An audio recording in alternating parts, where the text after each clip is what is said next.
one of the biggest hangups for guys is they think it's all about looks, money, and status, right? But at the end of the day, vibe over everything. It is a very actionable system, actually. So it goes back to my core pillars of becoming the most magnetic version of yourself. You can be good vibes, but still seeking validation. Yeah. And you can be good vibes, but not captivating. Ready to go? Ready to go.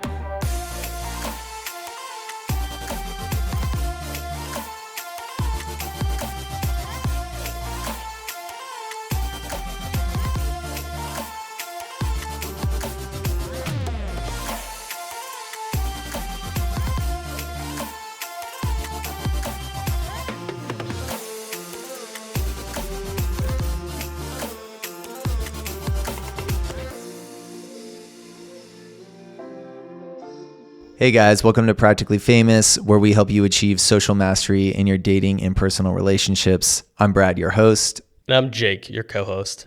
Let's dive right in. We're diving right in. All right. Pretty phenomenal weekend. Agreed. Yeah. Overall. I think the highlight of the weekend is that everywhere we went, every single night, we were good vibes. I don't think I had a single interaction this weekend where I got a bad reaction as a result of me not showing up fully. Okay. I think I showed up pretty much fully in almost 100% of the interactions that I had. Hell yeah. And so what does that exactly mean to you, showing up fully in your interactions? That's a good question. So for me, that means, what does that mean exactly? That means just feeling good and not feeling like I'm trying to be something or somebody that I'm not, right? So I'm not being held back by crippling anxiety. Maybe I had a little bit, but that's not what showed through when I showed up in those interactions, right? So I was in my baseline level of state, my baseline level of feeling was good enough even before I got to the bar that the first interactions were good. And then everything after that was better. Hell yeah. So I know that's often a big problem, even for myself, a lot of the time, is that I don't feel good leading up to going out. Right? Or when I show up, a lot of times once I'm there, all that goes away and I start to feel better. But there's like this pre-going out jitters, pre-going out anxiety that I get. And would you say you weren't really feeling that much this week? I always feel jitters when I'm going out, but it wasn't the main thing that I was feeling.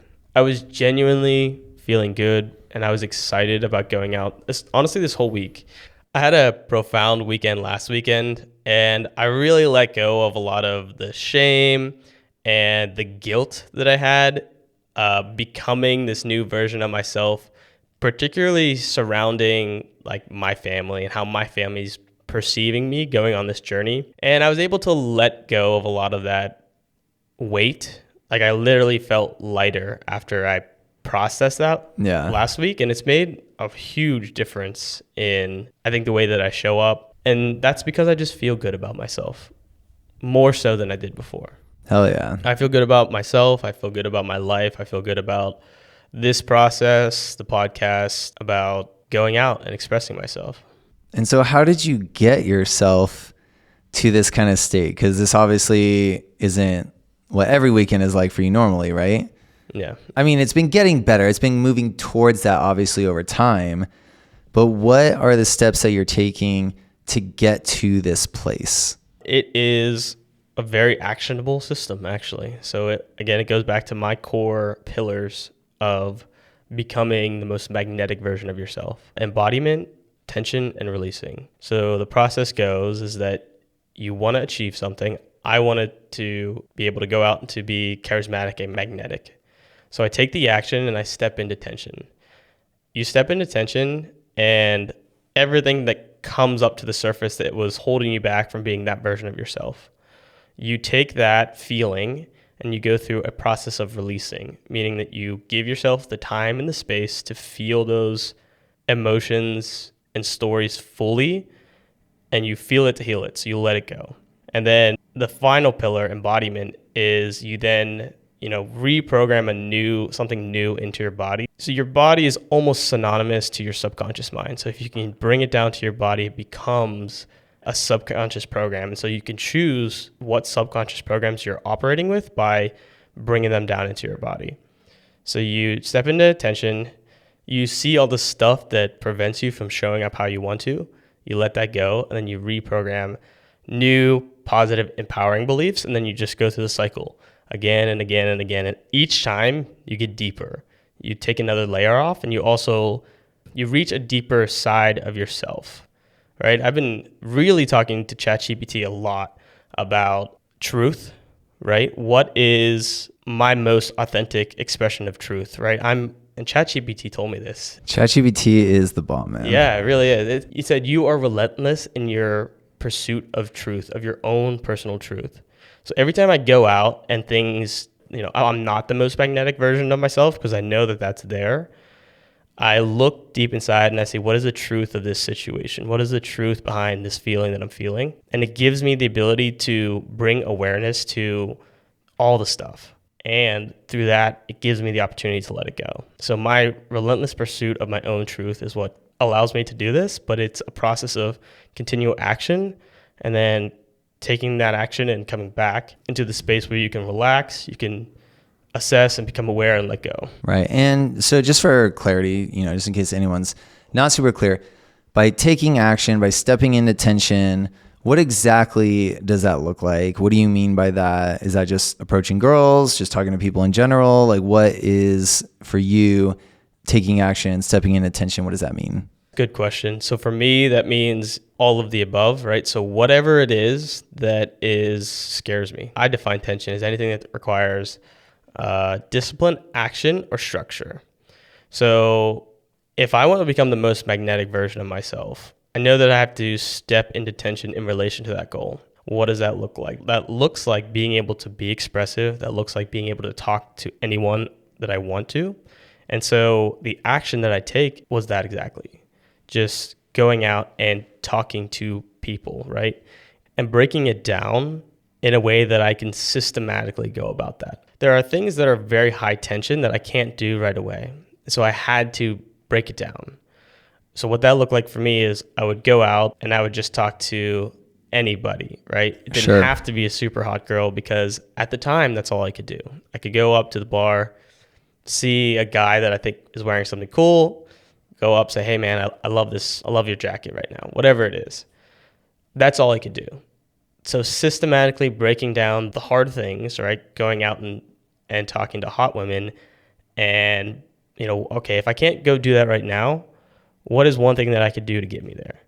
And then do that, go through the process, let go, step into more tension, right? So maybe step into, instead of just going and talking to a guy, now go talk to a girl or go talk to a group of two guys and then a girl, whatever that systematic process looks like for you, whatever steps support your ability to move through that. But that's what it looked like for me.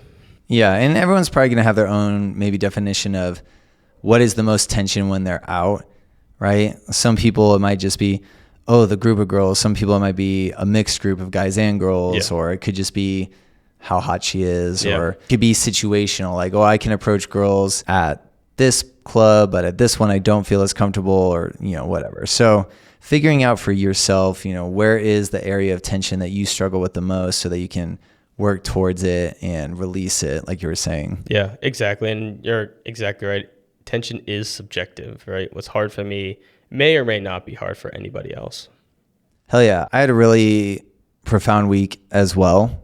For those who've been following along, I didn't do so hot on my sobriety this week. I faced relapse. And when I did that, I had, a typical kind of wave of like shame come over me and be like, oh man, like I failed. I'm not good enough. All that stuff, right? This is what led to a very profound experience for me this week, is when I felt like I didn't deserve to have a good week because of that.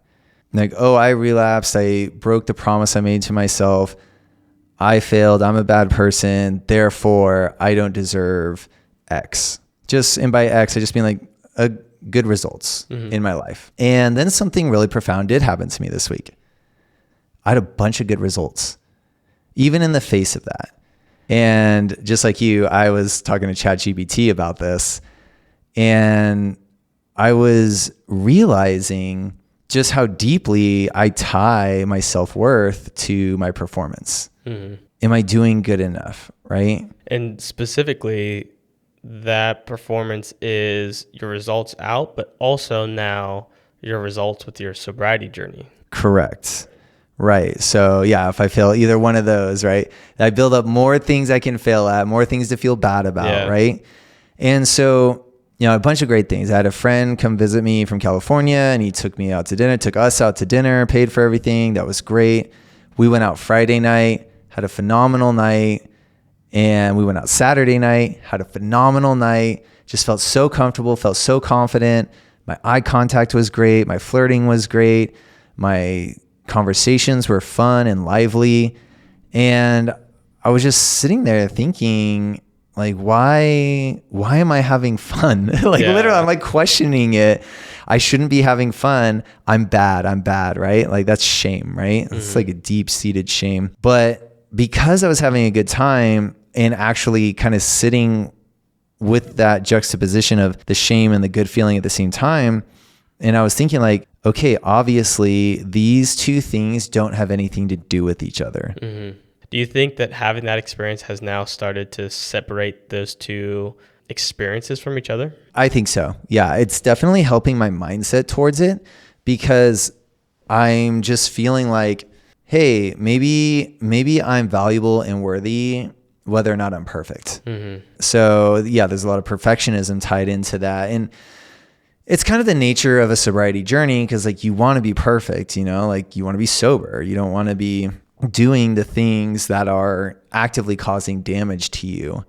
So you want to be perfect with that, but being able to give yourself grace is just as important, and telling yourself, hey, it's okay that you messed up. You can still pick yourself back up and you can get back on your journey, but it doesn't mean that you don't deserve to have a good week. It doesn't mean you don't deserve to have a fun night out. It doesn't mean you don't deserve to have good conversations with people. It doesn't mean you don't deserve to have flirty conversations with girls or anything like that.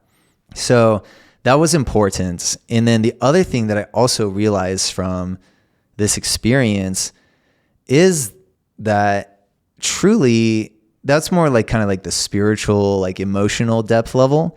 But from the like kind of physical and the action level, I still have the capacity to perform at the levels that I've been reaching for myself lately, despite whether or not I was being perfect with that other area of my life. For example, in the gym, I thought, oh, my gym's gonna not be good this week. I wasn't getting as good as sleep. My hormone levels probably aren't as, balanced as they should be. Yeah, not as optimized as they should be. But I crushed it in the gym this week. I thought when I went out, oh, I'm feeling shame, so I'm not going to be able to talk to people very well. I talked to people just fine. Yeah. And seeing that I could still talk to people just fine just reinforced in my brain, I can do this no matter what. Now, it's not to, I'm not going to the other extreme where it's like, well, I can do this in relapse, so I'm fine. Like, I'm jumping back on it, starting a 90-day challenge today. That's going to be, something that I'll keep you guys all updated with. By the time this comes out, I should be on day 9 of the challenge. So calling my shots out here early.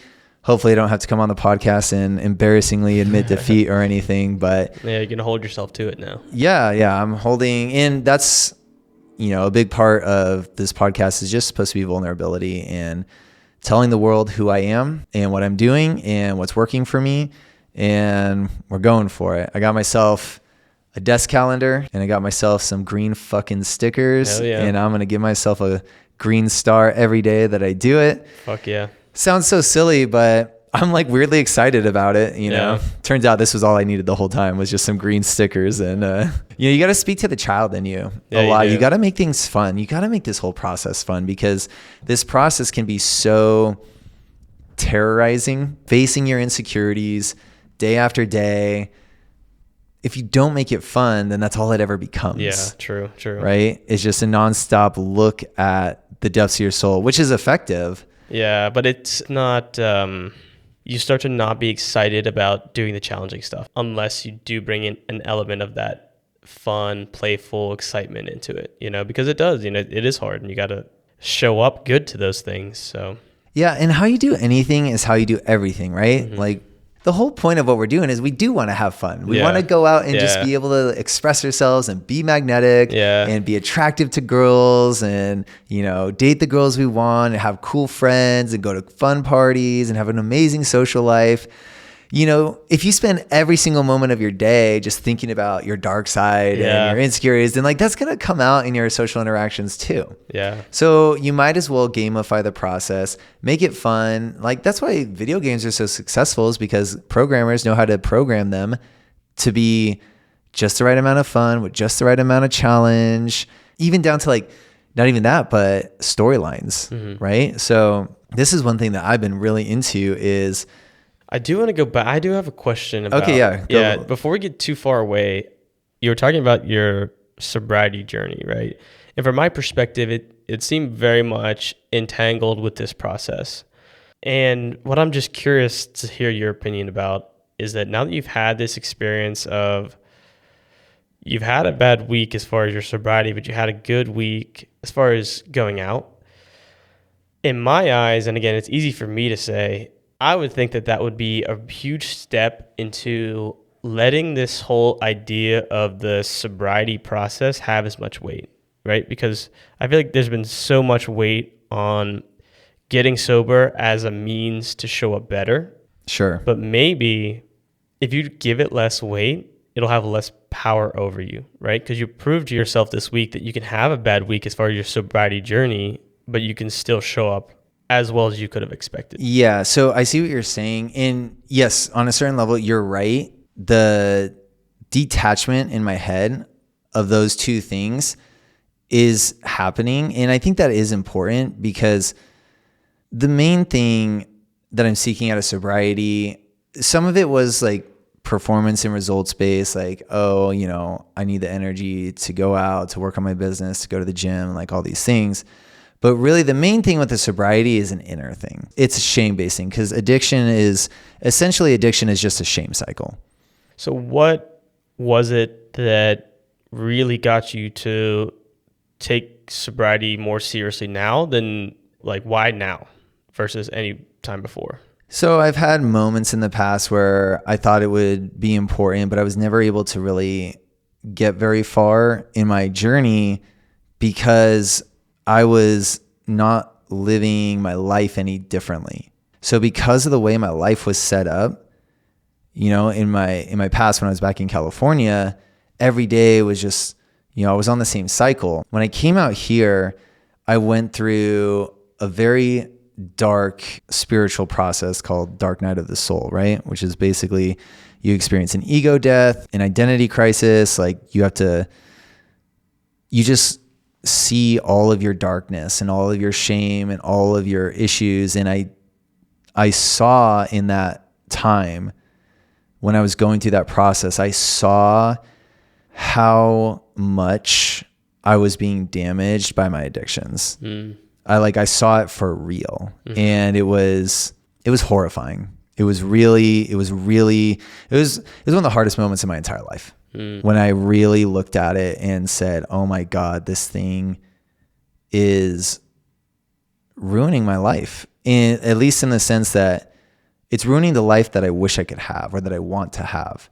It's the reason that I'm caught in a cycle of never moving forward, right? I can achieve a certain amount of success because I did achieve a certain amount of success. And obviously people achieve success with addiction all the time. You know, like think of the Wolf of Wall Street or something like that, right? Like you can have addiction and be a high performer. But for me, it was more of an internal thing. It's about the shame, right? So I would turn to my addictions when I would experience shame. Then the addiction would cause more shame. And then to cover up the new shame, I would go back to the addiction and so on and so forth, right? And the whole reason I'm into game is it's a spiritual process for me. It's an inner healing journey. And so for me, that's why they're, I guess, tied, because they're two different aspects of my inner healing journey, right? Yeah. So the addiction is very that shame and internal based, whereas the going out and the game aspect is more the action, what I need to do, the actions and all that. Okay, that makes sense. Yeah. I'm really encouraged by us when we go out. Everyone's reacting really well to us. Yeah, I just feel like I have so much more ability and mobility when I'm out. I can go and talk to whoever I want. And I know that when I go talk to them, it's going to be good vibes. I think that's one thing that I really have started to, like I said, ingrain into my body, ingrain into my subconscious, is that I know now that I'm a good vibe wherever I go, whoever I talk to. And it's so relieving and it's so much fun. I have so much fun when I'm out because I walk up to girls and I just start having fun. I start playing and most of them are down to play along with me. So, that's such a funny thing because it's so different than your previous experience of life. Yeah, it really is. Yeah, right? It was like just terror. Yeah. So I was joking. I used dramatic language, but it really is. It's terror and, it's facing your darkness and your insecurities. But what's on the other side is so great. Yeah, it is. And it's freedom, it's fun, it's enjoyment of life, it's confidence. Yeah. And it's like whatever it is that we're doing, it's working. Yes. It is working. We are making massive progress every weekend. Yeah, 100% agreed. We are consistent in going out, even when we don't feel like it sometimes. Exactly, and honestly, it's pretty great that a lot of the times when you don't feel like going out, I do feel like going out. And a lot of times when I don't feel like going out, you feel like going out. And so we do hold each other accountable to that. Action is obviously, it's always going to be the foundation for any kind of improvement in your life. But you also don't want to be stuck in a cycle of taking tons of action and not making good improvements, right? So, what we're doing is we're going out, we're stepping in attention, taking action, and we're pushing ourselves to have more fun, to be more expressive. But then we come back and we analyze, we talk to each other, we talk on the podcast. This is what happened. This is what we learned. We take care of ourselves. We go to the gym, we do our floats, meditate, hike, whatever we need to do to keep us, like you were saying earlier, keeping ourselves in a good state, in a good energetic state that we are enjoying our lives and having more fun. And we knew going into this that there was going to be a period of a lot of pain. Yeah. And there's always going to be some pain, right? Because we're always going to be pushing past our limits. But I think overall, hopefully I'm not speaking too soon. The overall, like every night is just nonstop pain. Hopefully that's over. I agree. I think it is. I mean, there's definitely pain ahead of us for sure. Doesn't matter what you're doing in life. Pain's going to be ahead of you. But I think the consistency in which we are going out and having fun, having a good time is such that I'm not having pain every single night. Yeah. Not every single night, but maybe not pain, but frustration maybe is a better thing because we're not going out and just like standing in a bar, just being petrified and not able to move, right? That's like real pain. Now the frustration is like, oh, we went out, we were such good vibes and I got like 5 phone numbers, but none of them texted me back. Yeah, that's true. Right. So now it's like, okay, how do I get past this next phase? Right. So I would say on average now I've been collecting several phone numbers, Instagrams, like every time I go out and maybe getting one of them to respond each weekend. So like that's where I'm at on my next level right now. What we're doing is working. And I think just like you said, it's because we're taking action, but we're also giving ourselves time to step back and to heal and to recharge and to assess and see what we're doing well, see what we're not doing well, celebrate ourselves, make a plan, and then go and do it again, and then step back, and then heal, relax, recharge, make a plan, go out. It really is the process, I think, that's supporting us making improvement. 100%. And another thing that we were learning this week is how much venue selection does matter. Yeah. Because we've been hammering it out in Old Town a lot. And a couple of weeks ago, I started getting a little frustrated with Old Town because I felt like it was so many girls from out of town, which in and of itself is not necessarily a bad thing. Sometimes girls on vacation are down to, hook up or whatever. But it wasn't like those kinds of girls. It was like massive, like groups of 8 for a bachelorette party and no one's from here. And it's like, we can talk to them and have fun with them and we can flirt with them, but like, you're not taking one of them home. They're not going to be around next week. Yeah. So if you're actually trying to date a girl or, start a physical relationship with a girl, that's not it. It's not it, right? Yeah, they're really good to practice your social skills, but they really run out of, benefit that they can give you very quickly as far as this process.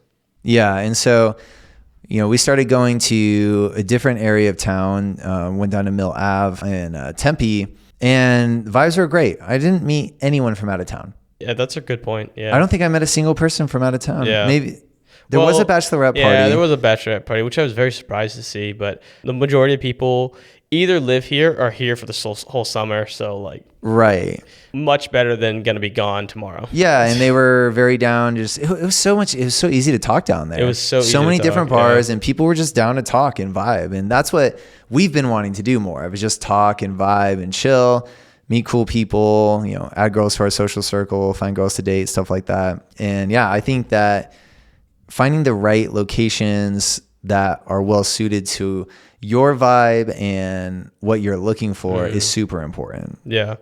Yeah, I agree 100%. And to kind of go back to your point too, that we're going out, we're good vibes, but nothing's really coming of it. I think you and I had a really good conversation last night about what does the next level look like for us? Absolutely. Now we've gone out, we feel comfortable going out, we're a good vibe. Now is the time that we're really going to start stepping it up because we're ready for that. I know we are ready for that. Yeah. I can feel it coming. And so here's how I kind of view it, right? So it's step one is you just have to get comfortable approaching, saying hi to people, interrupting people, right? And inserting yourself. Then you get good at boring small talk conversations. Then you start having more interesting and expressive conversations, start being more authentic, start flowing more.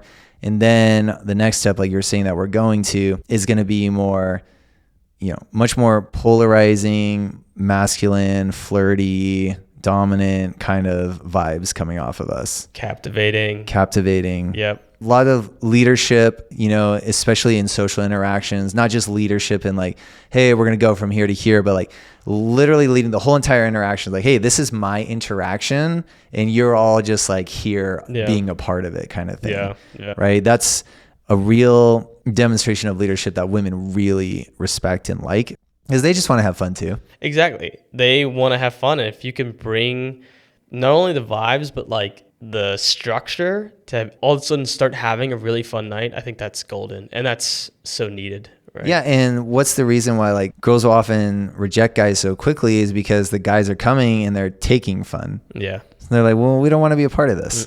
Right. But if you can be a guy who's just standing there grounded in his own fun and invite people in, girls are going to be so drawn to that. That's super magnetic. Yeah. And I think that we, in the past, and like I said, we're moving very quickly away from this. We still showed up with a little bit of hey, we're good vibes, but do you approve of me? Yeah. And so, yeah, I'm telling you, man, I'm feeling it in us. We're stepping into a new level, right? We're stepping into, look, we're practically famous. Yeah. And we're here and we're having fun. And if you guys are cool, you guys can vibe with us. If not, we're gonna go find some cool people.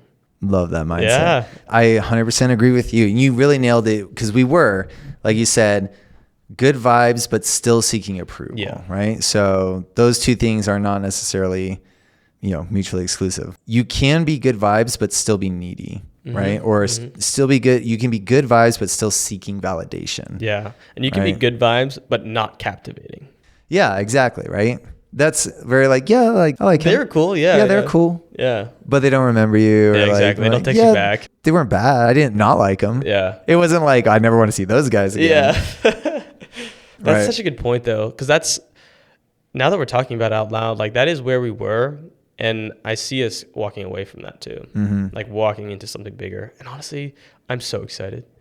We have so much to offer. We have such good nights ahead of us. So we talked about there's definitely pain ahead of us, but there's also incredible experiences coming our way. I agree. I think that with each new level we achieve, it becomes more fun. Yeah. In general. And I feel like this next level, it's about just being able to sit in the fun. Yeah. That's really kind of what it's about. And just do what you want. Yeah. Right? And have your way with the energy of the night, basically.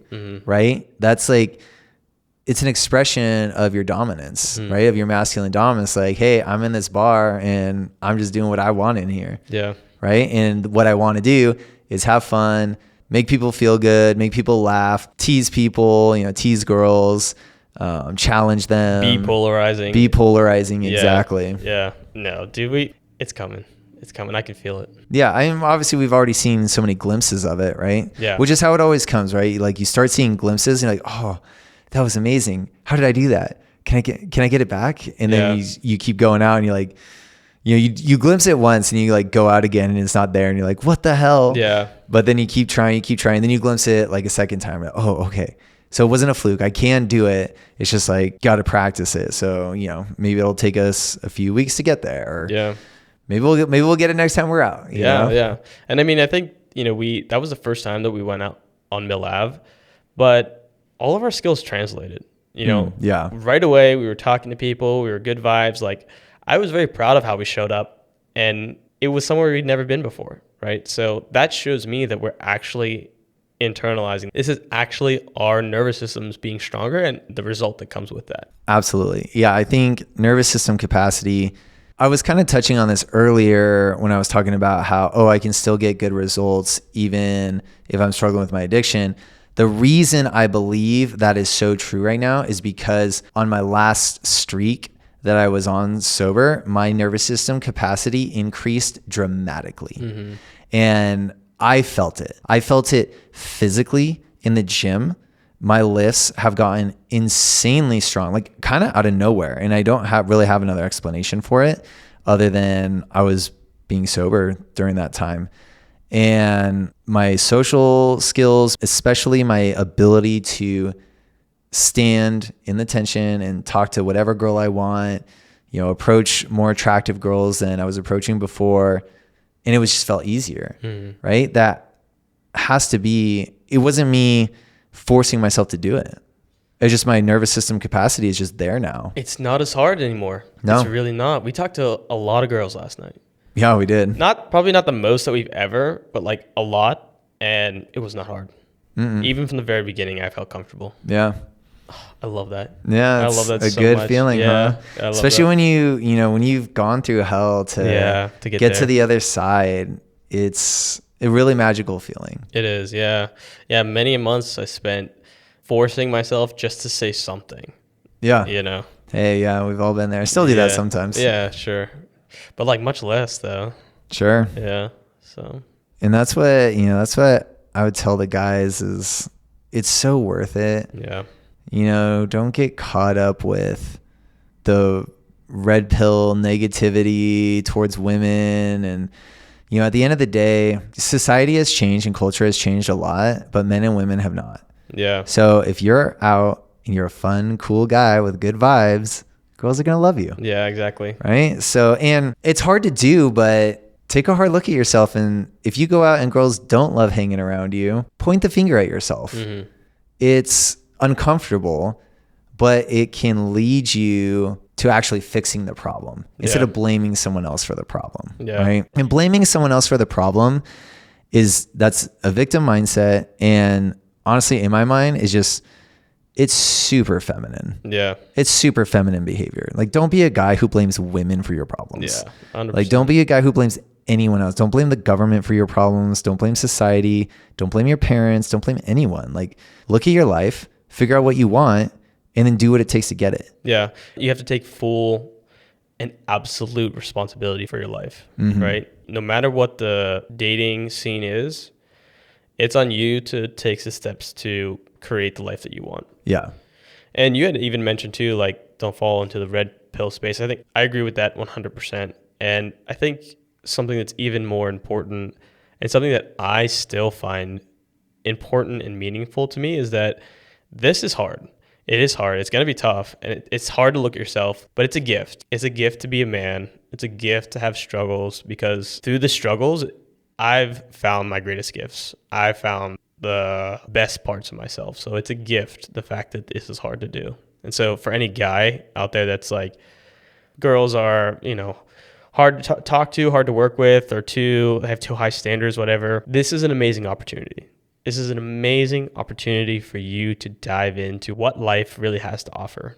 It has a lot to offer. And I will say too, because one of the biggest hangups for guys is they think it's all about looks, money, and status, right? And don't get me wrong, those things are great. But at the end of the day, vibe over everything. Yeah. Yeah. Vibe over everything, because we can walk into a bar and obviously, you know, when we walk into a bar, we have our looks, but our money and our status are ambiguous at best. Right. So unless we like walk in and just start like buying up the place, all these tables and like throwing money around or whatever, it doesn't matter. Right. Yeah. And we know that's not a good idea anyways. Exactly. Yeah. So walk in, start talking to a girl, and if she feels your energy and she likes your energy, she's going to like you. She's going to like you. Yeah, I agree. Maybe not 100% of them, but yeah. In general, you're just going to like, I mean, we're living testament to this proof, right? And someone's always going to have more money than you, and someone's always going to have more status than you. Someone's going to be better looking than you. Someone's going to be better Very looking few than are you. looking better than me, but you know. It's got to be at least somebody out there. Yeah. I don't know. We haven't found them yet. And well, that's another thing that I wanted to say too, is like, yes, I am a good looking guy. I recognize that. But a few months ago, no girls were knocking at my door. Yep. And it's because my vibe was super off a few months ago when I was going through my dark night of the soul. Now my vibe is good again, and I'm getting dates again. Yeah. You know, I'm seeing girls again, and my looks haven't changed in that time. Yeah. So I had looks and I wasn't getting dates, and then I had looks and I was getting dates. What was the difference? What changed? It was my vibe. It's my energy, was my swag, you know? Yeah, for sure. The way I walk, the way I talk about myself, the way I talk about life. You know, I've had a lot of girls tell me that they really like the way I speak about life and the way I see life, and I speak very passionately about it. And that's so key, right? If you're not passionate about who you are, if you're not passionate about what you're doing or your purpose in life or how you see the world, and especially if how you see the world is not positive. If it's some kind of like you might be passionate about seeing the world in a very negative way, that's not going to get you anything. That is not. Honestly, the only thing that gets you is a weird, like subtle self-satisfaction. Yep. You know, you get something out of that psychologically, but it doesn't get you anything actual real results in the real world. Yeah. That mindset drains the energy of everybody that is around it too. 100%. Yeah. Energy vampires. Yep. That's exactly what that is. Yep. So yeah, be delusionally positive. I am, you know, like it's more fun, and you draw positivity towards you. You draw good energy towards you. So even if you had super negative energy, even if you did start getting girls, you'd probably get super negative girls. Yeah, exactly. I love this quote. It says, you don't attract what you want, you attract what you are. Right. And I always think about that as like, okay, so if I'm not getting exactly what I want right now, where am I showing up short? Like, what do I need to change about myself to attract the results that I want in life? Hell yeah. I love that. All right. Well, it's been a good episode. That was a great episode. We had a lot of good things to talk about in our weekends out, and the progress is it's really exciting right now. We're both really excited. That's what I was going to say. I think just going over it again today has just made me I'm really looking forward to, everything that's in store. Yeah, man. Looking forward to tearing it up with you next weekend. Hell yeah, man. It's going to be fun. Like every weekend. Exactly. All right, guys, please like, comment, and subscribe to our podcast and our channel. Help us out with the algorithm. We really appreciate it. Please comment. We want to know who you guys are. We want to know what you get out of this podcast, what you want to hear more of. Do you like hearing our stories going out? Do you want us to go dive deeper into certain topics? Let us know. We'll respond to your comments, and we'll respond to you. So go ahead and do that for us. Hit the subscribe button and like the video at the very least if you could. We'll be back here next week with the next episode of Practically Famous, hopefully with a fresh batch of fun stories and my sobriety streak intact. Yeah, a lot of green stars, that's for sure. So many green stars everywhere. I'll show you guys what that calendar looks like after like 30 days or whatever. Funny. Yeah. All right, guys, that's going to be it for Practically Famous. Go out and crush it this week. And until next week, go talk to some girls. Peace.